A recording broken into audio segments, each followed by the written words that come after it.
Bonjour à tous, bienvenue dans Football Club de Marseille. Et aujourd'hui, j'ai le plaisir de recevoir mon ami Bernard Pardo. Bonjour tout le monde, bonjour Chacha, merci de me recevoir. C'est un immense plaisir de t'avoir à nos côtés, avec la carrière que tu as pu faire dans différents clubs. Et on va parler un petit peu de tout ça, de ta carrière de footballeur, de ton après-carrière, de l'Olympique de Marseille et de ton opération aussi du cœur, parce qu'il faut en parler et rendre hommage à tous ces professeurs, ceux qui t'ont fait du bien. Alors Bernard, on va commencer par ton parcours. Alors tu as fait ton parcours professionnel, bien sûr, c'est 444 matchs en pro, pour 30 buts marqués, et 8 clubs différents. Alors dans les clubs, il y a Boulogne, il y a Lille, il y a Brest, Saint-Étienne, les Girondins de Bordeaux, l'Olympique de Marseille, et les derniers clubs, le PSG.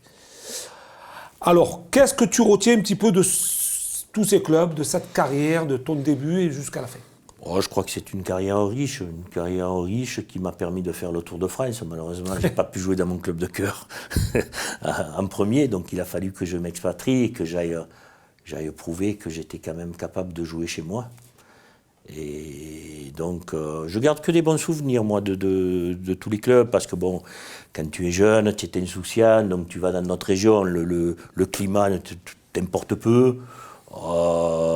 C'est vrai qu'à Boulogne-sur-Mer, j'arrivais, j'avais pas encore 18 ans, je jouais en deuxième division. Alors tu étais stagiaire à Boulogne-sur-Mer? Même pas, parce qu'il n'y avait pas le centre de formation. Alors ouais, tu étais amateur en fait. Oui, j'avais un stage. Bon, il m'avait fait signer un petit contrat, mais c'était un contrat d'ailleurs qui n'a pas été honoré jusqu'à la fin, parce que bon, et je leur en veux pas du tout, parce que j'ai passé une année extraordinaire. On a lutté pour le maintien jusqu'à la fin, on a fini malheureusement 16e ou 17e, on est descendu. Ce qui m'a permis, avec cette saison-là, de jouer en pro, parce que Boulogne était professionnel. Deuxième division professionnelle, et de signer à Lille l'année d'après, quoi.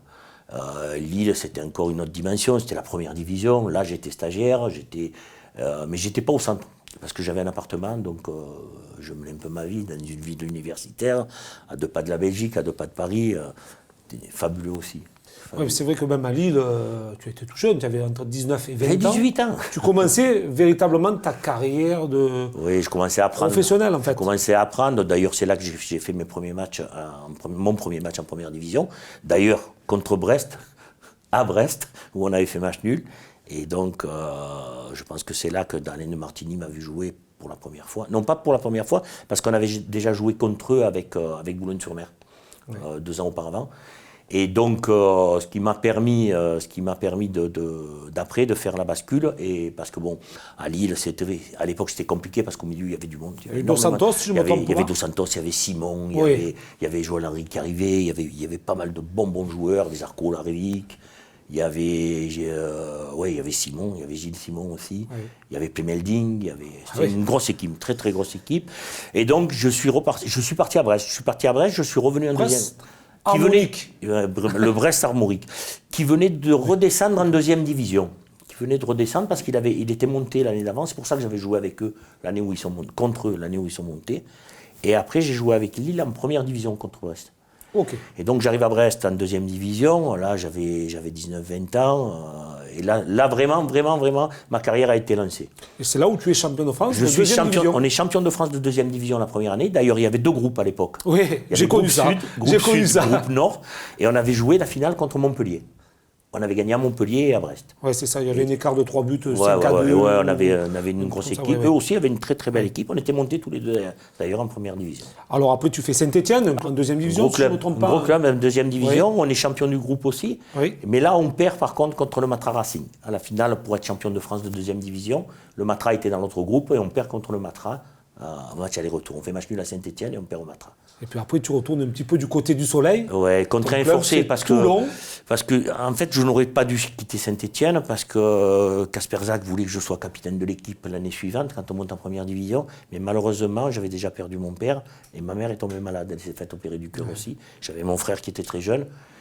Et donc, il fallait, ma famille était très très importante, il fallait que je me rapproche de ma famille.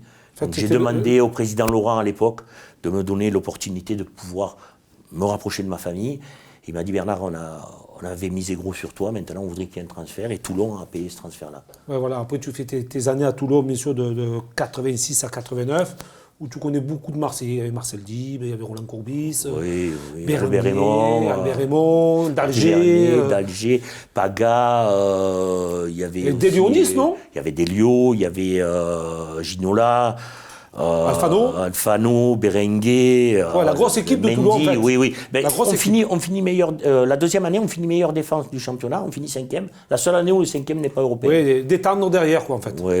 Hein, Toulon était une place forte. Et de là, tu es propulsé au Girondins de Bordeaux. Oui. Là, je redécouvre un grand club, parce que je découvre un grand club. Surtout, je redécouvre une structure, une grosse structure d'un grand club à Saint-Étienne. Oui. À Saint-Étienne, où vraiment là, j'arrivais de Brest, où c'était un peu particulier. D'ailleurs, je me fais opérer aussi à Saint-Étienne.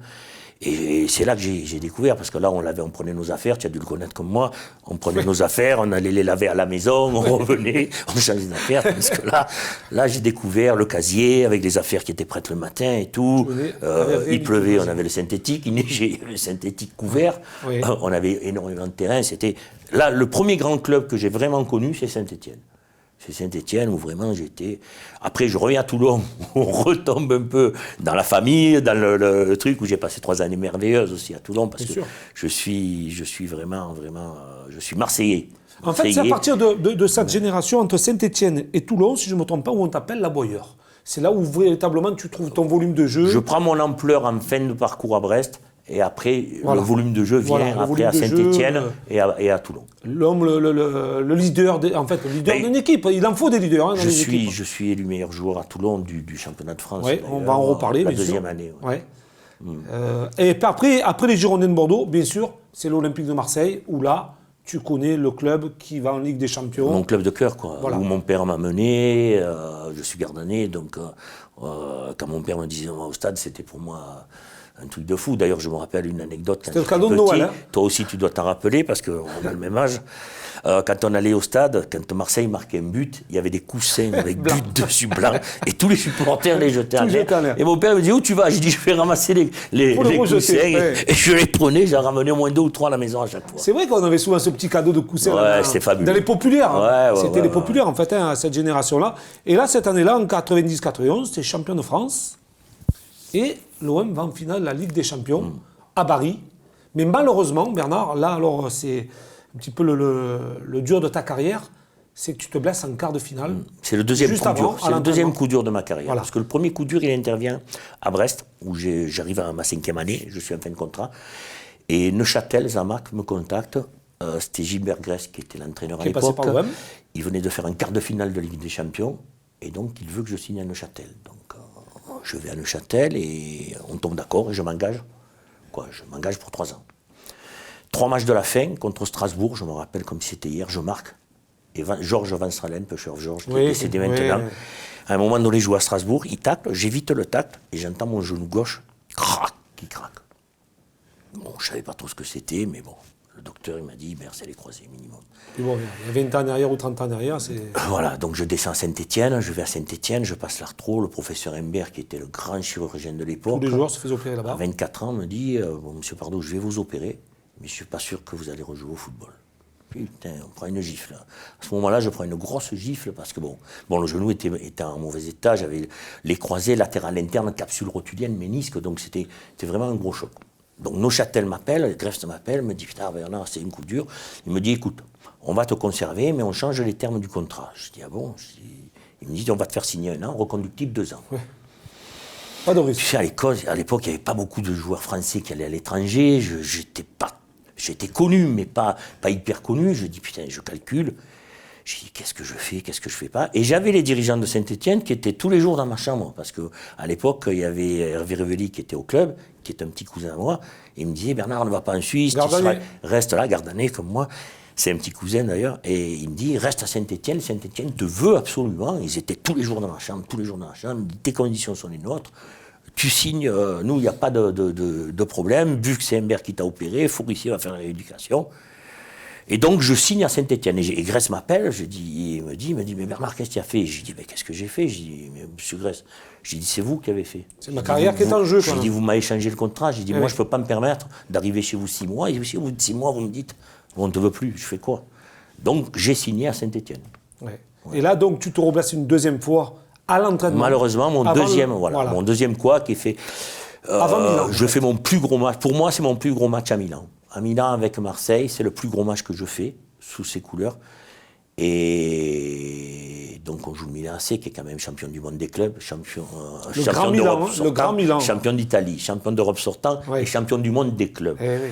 Donc là, on connaît la rivalité qu'il y avait à l'époque entre déjà les deux présidents, Berlusconi et Tapie. Et bon, et nous, on était vraiment... Eux, c'était suprématie sur l'Europe et le monde. Nous, on avait la suprématie sur la France, mais on n'était pas certain qu'on pouvait s'affirmer en Europe. Donc pour moi, c'était vraiment le choc. Et donc on va à Milan, on n'était pas qu'on n'était pas rassurés, parce qu'on était conscients de nos possibilités, et c'était là notre force. C'était qu'on respectait tout le monde, mais on craignait personne. Oui. On craignait personne. Et donc on fait ce résultat à Milan, on fait 0-0, mais bon, quand même le coach, le vieux Goethals nous remet en place, il nous dit, les enfants, on n'a même pas fait la moitié du chemin. Et je me blesse en rentrant, justement, avant d'aller à Saint-Étienne, à l'entraînement. C'est juste avant la demi-finale, si je ne me trompe pas. Juste avant le match retour des quarts et la demi-finale. Mais Bernard ne veut pas que je me fasse opérer. Parce que bon, je suis un maillot important de l'équipe, je suis un peu le patron de ce groupe-là, je suis le patron du vestiaire. Et donc il me dit, te casse pas la tête, on va faire de la muscu, tu vas récupérer. Et il me fait venir une attelle de footballeur américain d'Amérique. Et jamais vu en fait en France. Non, jamais vu. Jamais vu une attelle avec deux ferrailles ici. C'est ce qu'on appelle Bernard Tapie, la révolution. Voilà. Donc je faisais les mises au vert avec l'équipe, j'allais en déplacement avec l'équipe, je m'entraînais avec l'équipe avec ce truc-là. Et... Attends, explique-nous. L'attelle, c'est une grosse attelle américaine qui me bloquait. Tu l'as levé, ah non, à l'entraînement, je m'entraînais avec. Ah ok, d'accord. C'était les footballeurs américains qui avaient des problèmes de genoux qui mettaient cette attelle-là pour jouer. Et moi, je mets cette attelle pour m'entraîner. Quand je l'enlevais, je ne vous dis pas, c'était l'enfer. Ah oui. Mais pour m'entraîner, on va à Moscou, par exemple. On va à Moscou, la veille du match. Je m'entraîne. Demi-finale, on rappelle. Demi-finale de Ligue des Champions. Et je m'entraîne normalement. Normalement. Le coach vient me voir, il me dit, Bernard, tu peux jouer. J'ai dit, coach, j'ai dit non. J'ai dit, à l'époque, on avait 3 remplaçants, mais 2 seulement. 2 changements. Oui. 2 changements et 3 sur le banc.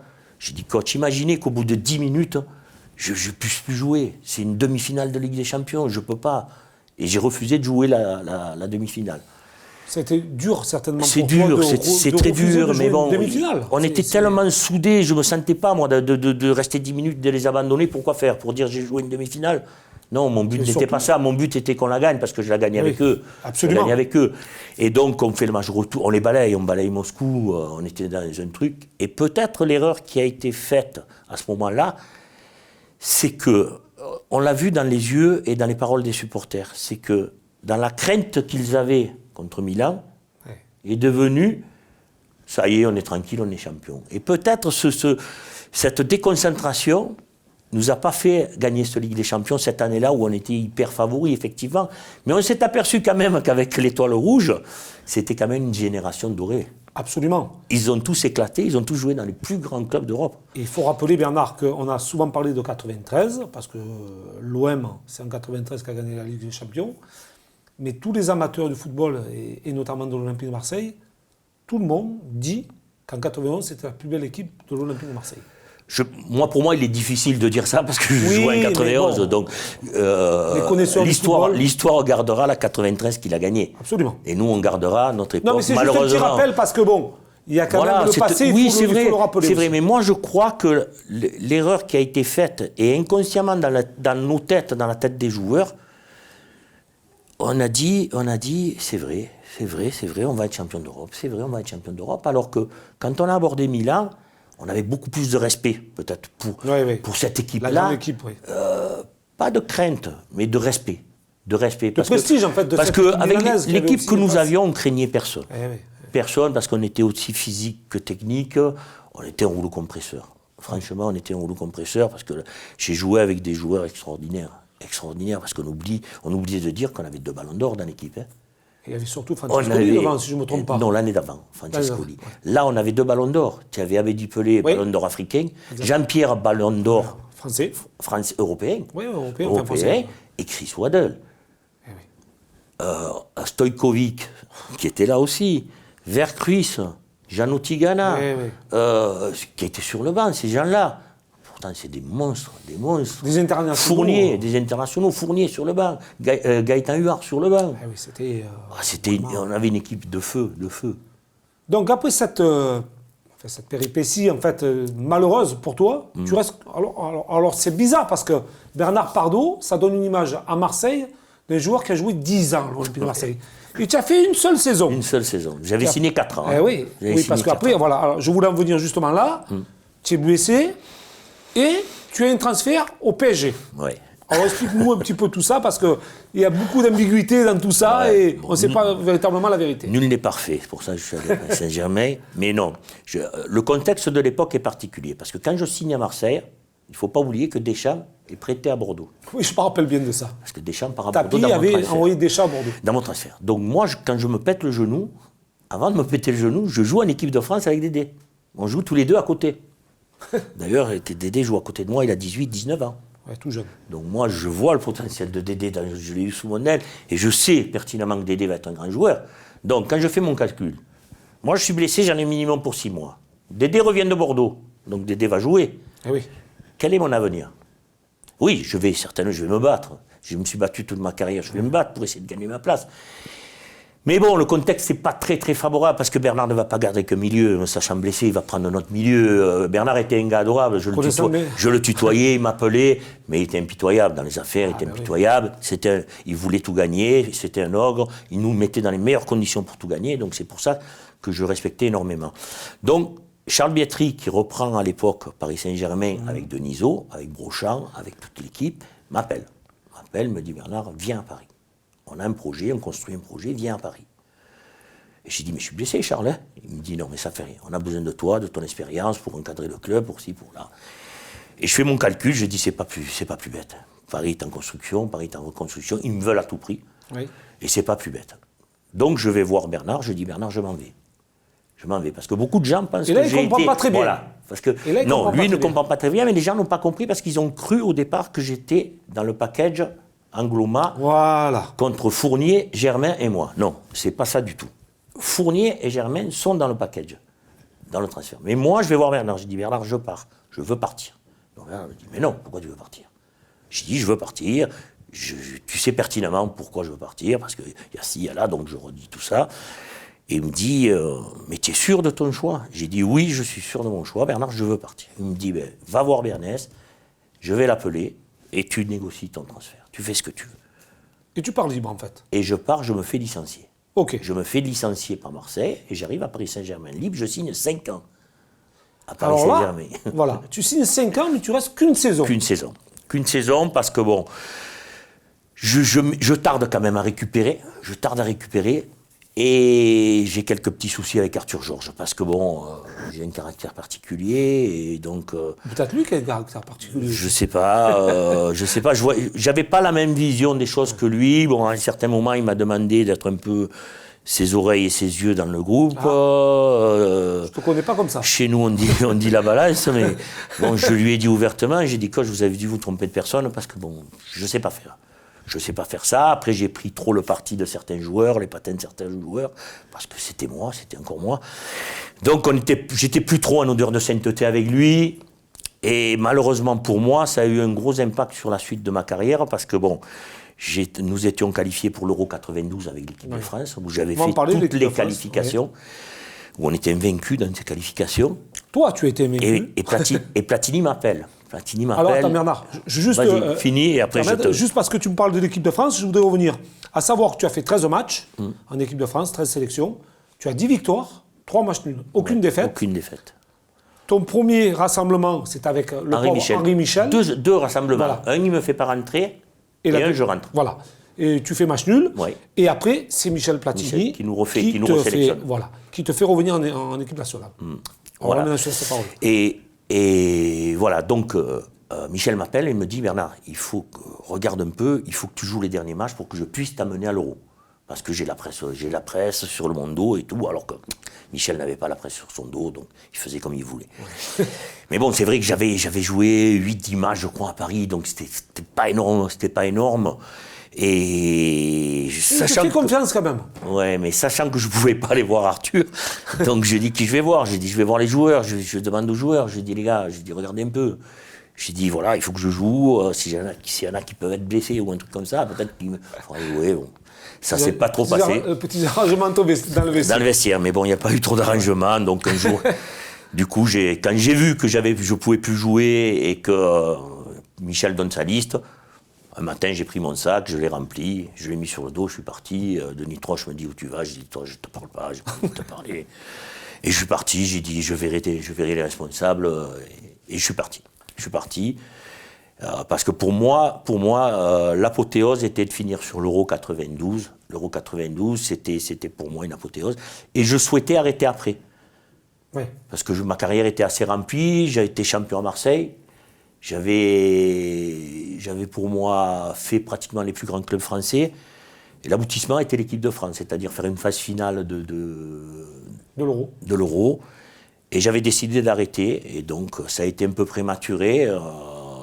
Sur vraiment une fin de carrière qui n'était pas celle que j'aurais souhaité. Alors, à savoir aussi que tu as été, l'étoile d'or de France Football en 88. 88. Alors, on va expliquer ce que c'est. Oui.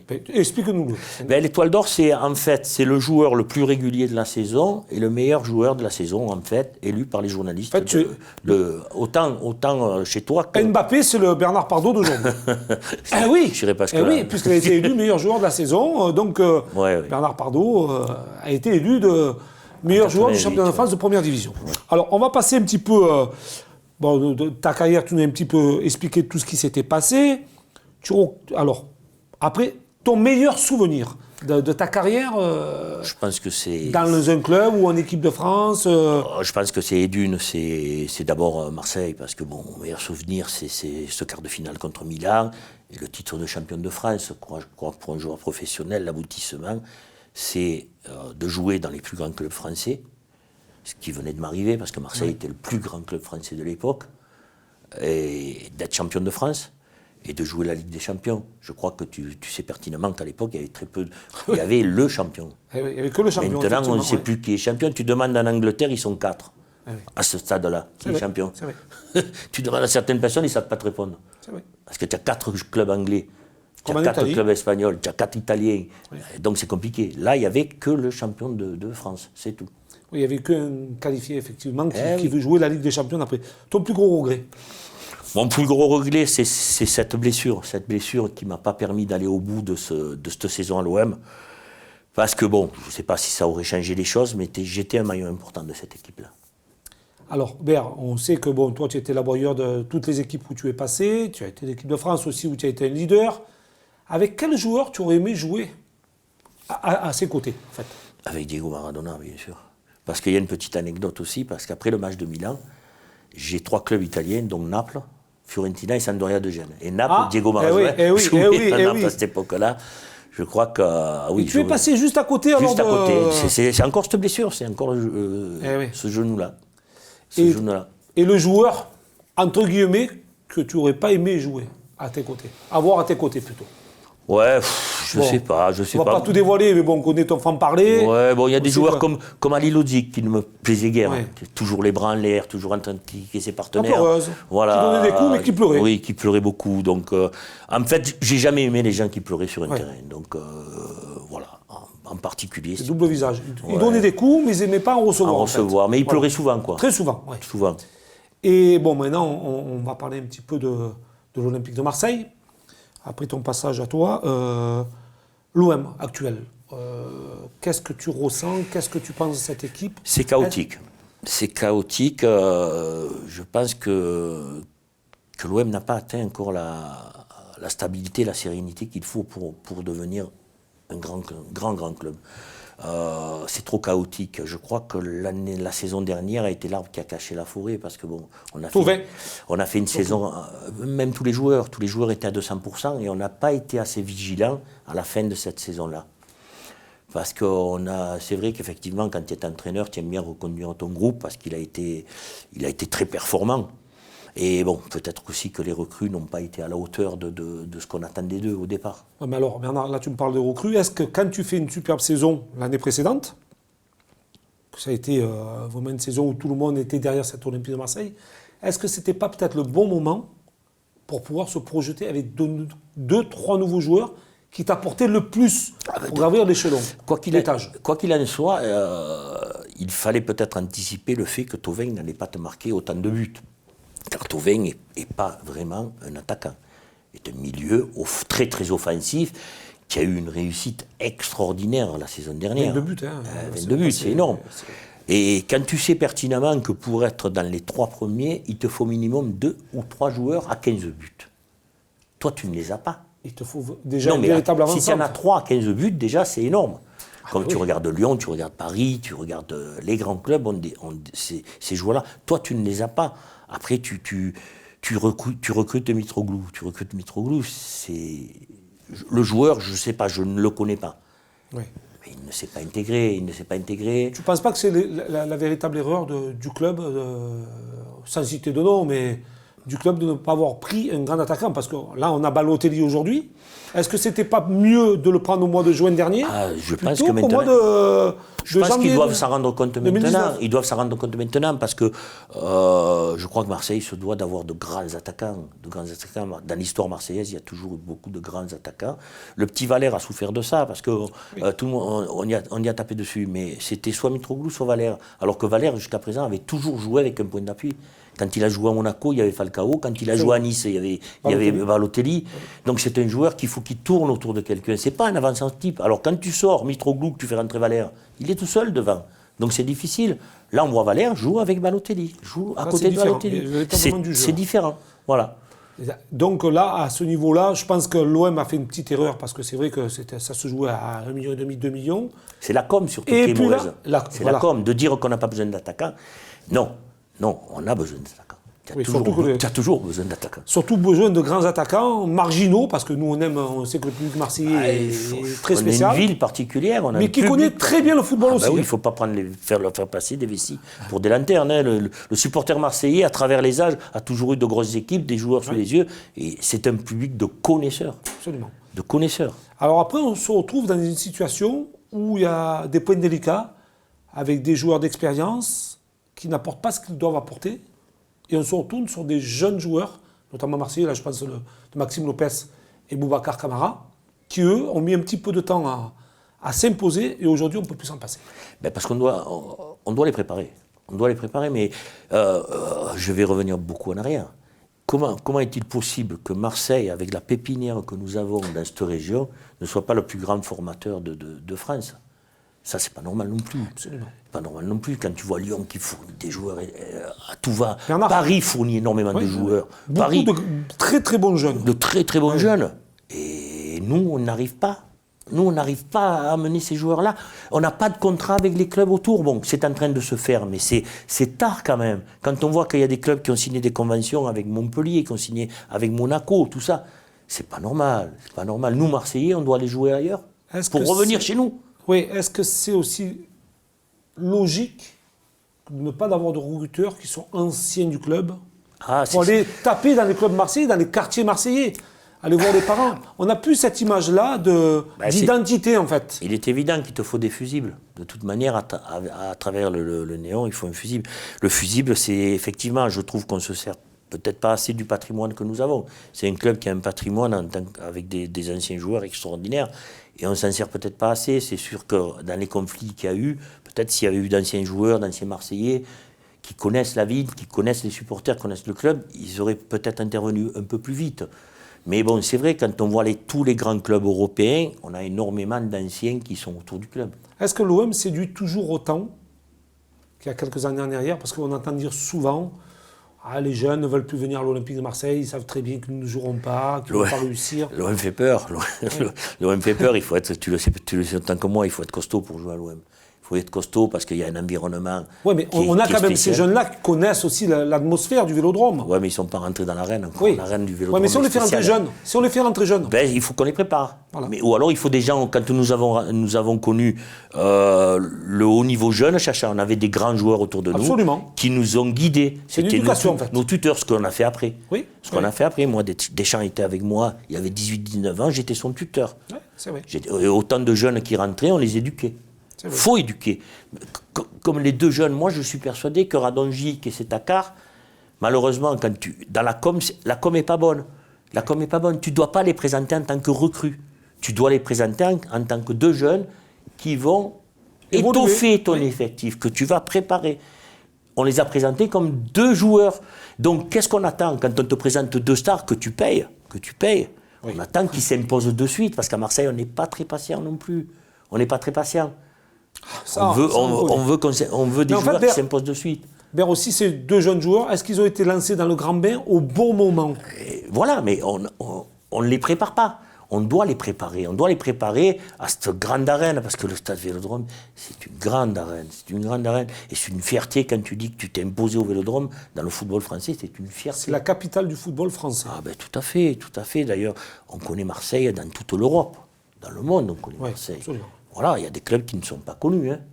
Oui, maintenant on connaît Paris parce que bon, c'est un coup de millions et de milliards qui tombent. Donc, voilà, c'est pas pareil. Sinon, et puis Paris n'a pas notre vécu. Absolument. Le passé de l'Olympique de Marseille est totalement différent de celui du Paris Saint-Germain. Et l'amour n'est pas le même. Dans le cœur des gens, l'amour pour Marseille n'est pas le même que l'amour pour Paris. Et maintenant, est-ce que tu penses que l'Olympique de Marseille sera capable d'accrocher cette troisième place ou cette deuxième place pour la Ligue des Champions? Ça va être dur. Ça va être dur parce que Lyon, dégagé de la Ligue des Champions maintenant, va se concentrer là-dessus. Tu as Lille qui a pris beaucoup d'avance pour moi. Lille a pris beaucoup d'avance. Nous, si tu veux, on n'a plus le droit à l'erreur. On n'a plus de joker. On a brûlé tous nos jokers dans cette période vraiment trouble. On a brûlé tous nos jokers. Il faut vraiment faire un parcours sans faute. Tu me diras des fois, quand tu es maître de ton destin, c'est peut-être plus facile que de compter toujours sur les autres. Mais là, il faudra compter sur les autres.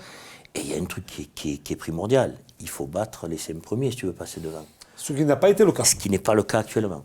Alors, on sait très bien que si cette année, on termine une nouvelle fois 4e de ce championnat, c'est simplement l'Europa League. Ça veut dire que c'est 45 millions, une nouvelle fois, qui ne tombera pas dans les caisses de l'Olympique de Marseille, parce qu'il n'y aura pas la Ligue des Champions. Est-ce qu'il va falloir conserver Garcia derrière? Je sais pas. Ce qui va être compliqué surtout, c'est de recruter. Parce qu'on sait pertinemment que si tu veux recruter de grands joueurs, c'est la Ligue des Champions qui attire. C'est pas la Ligue Europa. Malheureusement, cette Ligue Europa est peut-être plus dure que la Ligue des Champions. Parce que tu t'attrapes les 3e, les 4e, les retombées de Ligue des Champions. C'est costaud. Hein. La Ligue Europa est costaud. Mais bon, il y a beaucoup plus de matchs. Est-ce que tu as guéri? Et ça attire moins. Quand tu es en Ligue des Champions, tu peux attirer plus de grands joueurs. Et puis là, on sait que cette saison, on s'est aperçu aussi de l'Europa League où on a ramené Après, le problème de l'entraîneur, il est encore différent, parce que tu l'as fait re-signer avant la trêve. Oui. Tu fais re-signer Garcia avant la trêve. Donc si tu veux te séparer de Garcia, c'est 15 millions. Donc c'est une erreur. Donc c'est 15 millions. Ces 15 millions-là, si jamais tu veux te séparer de Garcia, c'est ce que tu vas amputer à ton enveloppe au recrutement. Oui, mais alors Bernard, on parle toujours sur l'avenir, si l'OM n'est pas qualifié. Est-ce qu'un entraîneur comme Garcia peut attirer des noms pour faire venir l'Olympique de Marseille? C'est ça aussi le projet OM, il est où là il se retrouve où aujourd'hui? Le projet de l'OM, c'est que c'est au président d'abord à le porter. Après, c'est les gens qu'il a mis en place, c'est à eux de le réaliser. Alors, s'il juge, c'est à lui, c'est lui qui va être mis devant sa responsabilité de dire est-ce que j'ai choisi les bonnes personnes pour arriver à mon projet. Parce qu'on sait très bien que les choix d'entraîneur, de président, et là on va reparler de Balotelli, on va arriver au mois de juin là, ça va être avec un nouveau problème. Ah oui, là il va y avoir un gros de problème. Oui, parce que là ça va être le double ou le triple. Parce que c'est le chouchou. Au niveau financier. Et puis il va falloir expliquer aux supporters si tu ne le gardes pas. Oui. Parce que c'est le chouchou des supporters. Hein. Nous, on sait pertinemment que ces gens-là, à Marseille, ça passe du feu de Dieu. Ah oui. Et on sait pertinemment aussi que Balotelli, son gros problème, c'est la 2e saison.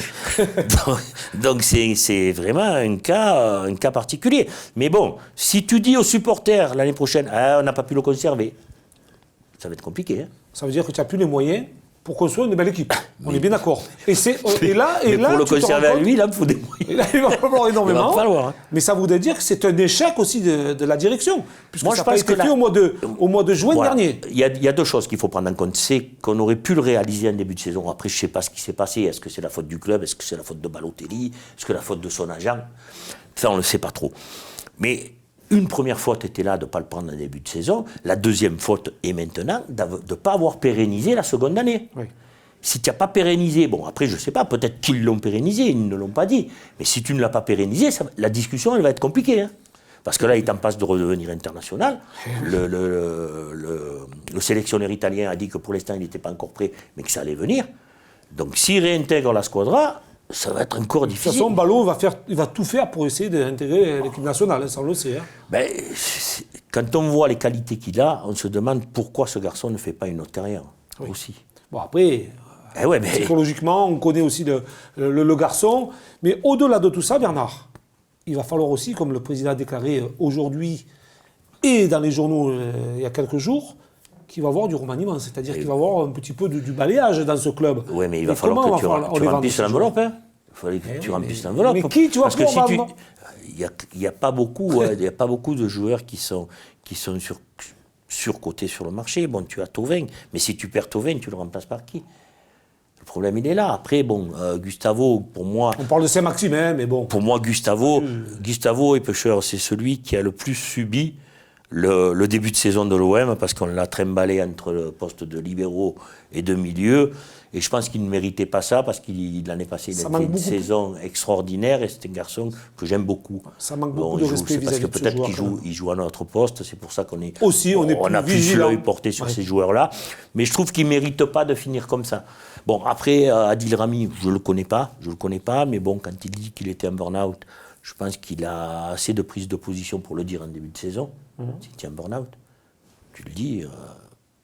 c'est pas... Il n'y a pas de honte, hein ? Il n'y a pas de honte à voir ça, parce que bon, c'est vrai, ce qu'il a vécu, c'est extraordinaire. Tu es champion du monde, tu étais un peu pas le bout en train, parce que tu étais l'âme des joueurs, tu étais là, tu parlais à un, tu parlais à l'autre, c'est ce que Dédé attendait de toi. Et ça puise de l'énergie, ça puise énormément d'énergie. Mais dis-le, il faut le dire, il ne faut pas le découvrir au bout d'un moment. Oui. Parce qu'on a dit, putain, Adil Rami, c'est pas le même que l'année dernière.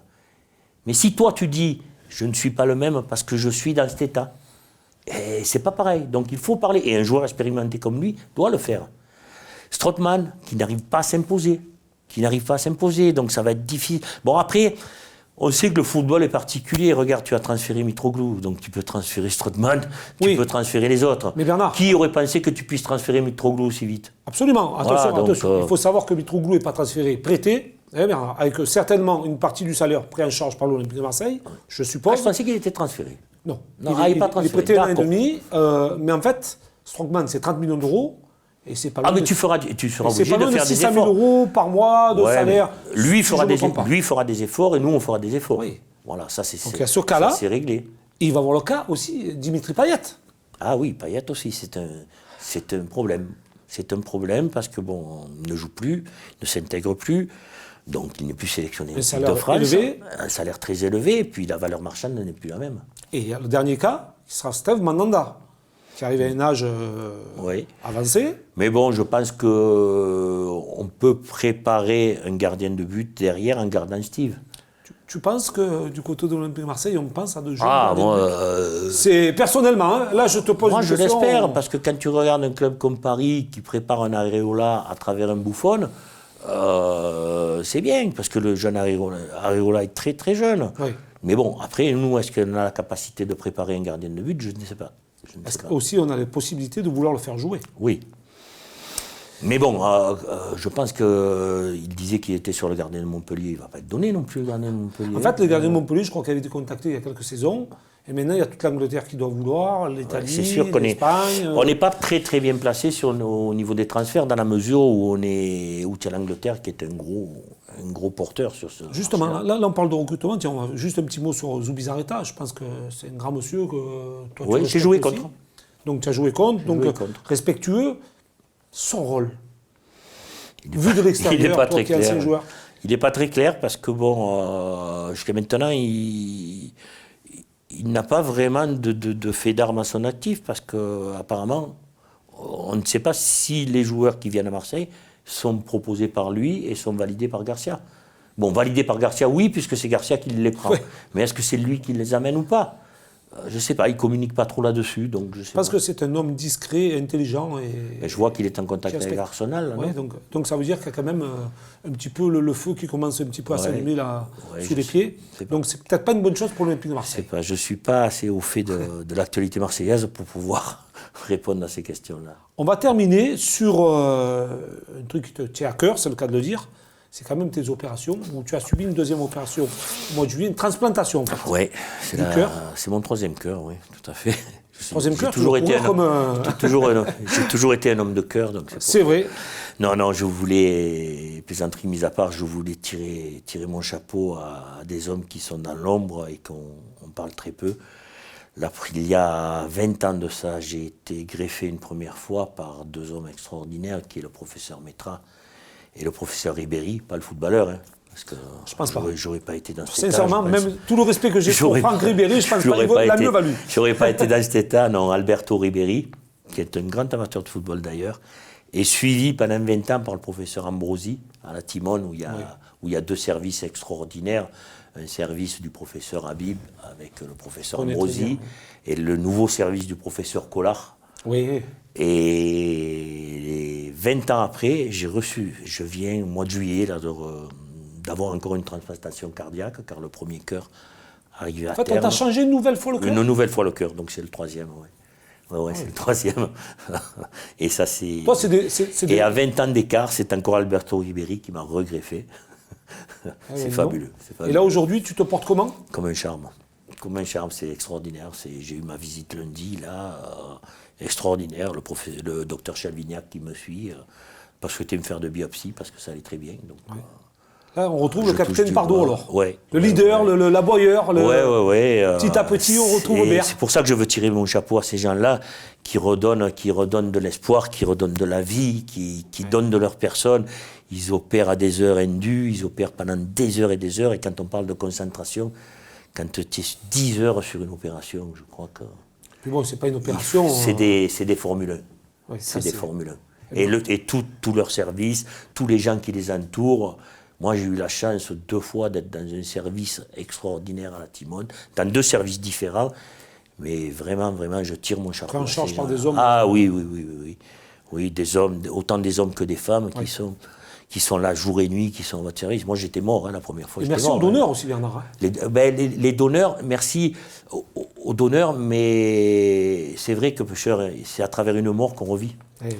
Donc c'est difficile de dire merci. Oui, on le dit merci, parce que ces gens-là ont pensé que après leur mort, ils vont encore servir à quelque chose, et ça, c'est fabuleux.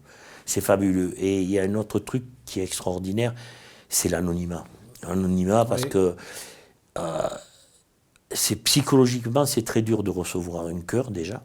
Mais je crois que ce qui serait le plus dur, c'est qu'une mère pense que son fils ou sa fille vit à travers une personne. Toi, tu sais qui c'est ? La première fois, j'ai entendu une rumeur dans le couloir parce que Alberto a dit à l'infirmière « Bon, je m'en vais à Clermont-Ferrand sur un accident de la route, prélever le cœur et je reviens. » Donc, la première fois, j'avais su. La deuxième fois, là, non. Là, je ne sais pas du tout, mais j'ai été greffé 2 fois en été, 2 Coupes du Monde.